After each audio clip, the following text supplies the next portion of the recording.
Harkina guute bakka itti xaafan duuka buufnee kannina. Dubbisa deebi. Kuma dhibbaa fi dhibba saddeetii fi Tura. 42 fi 42. Tura ani beeka.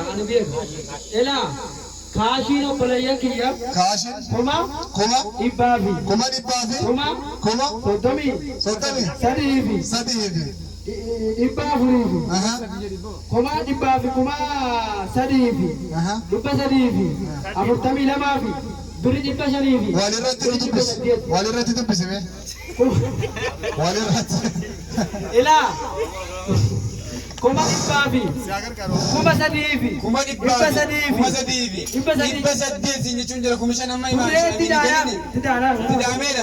Inni koo yeroo humna. daameera Walumatti jechuudha. walumatti kuma dhibbaa fi kuma sadii fi dhibba saddeetii fi birrii 42 jedhi 42. basanni Allahu akbar. Allahu akbar Allahu akbar. Allahu akbar. Isa birna tietan tindaan. Kuma dhibbaa fi kuma ishii biri shanii tisliitee ishii 42 tana shantan godhan dhaadha. Inni waadaa immoo kuma 97 fi kuma 97 fi dhibba saddeetii fi dhibba saddeetii fi 60 60 akka goonu. Allahu akbar Allahu akbar Allahu akbar Bootaan torba.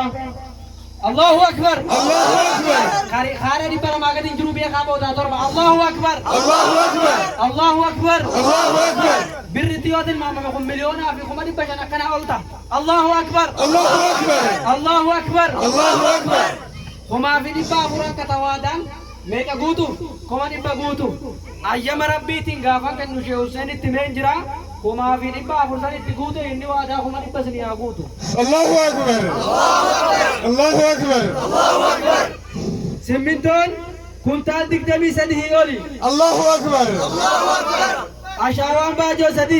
Allahu akbar Dhagaan baajoo 11. Allahu akbar Biyyoon baajoo 4. Allahu akbar Bismaar kaartoon 10 oli. Allahu akbar Qorqorroo 250. Allahu akbar Hoolaa tokko. Allahu akbar Dibicha tokko. Allahu akbar Korotii baajoo 8. Allahu akbar Raadishiin ani baase yoo.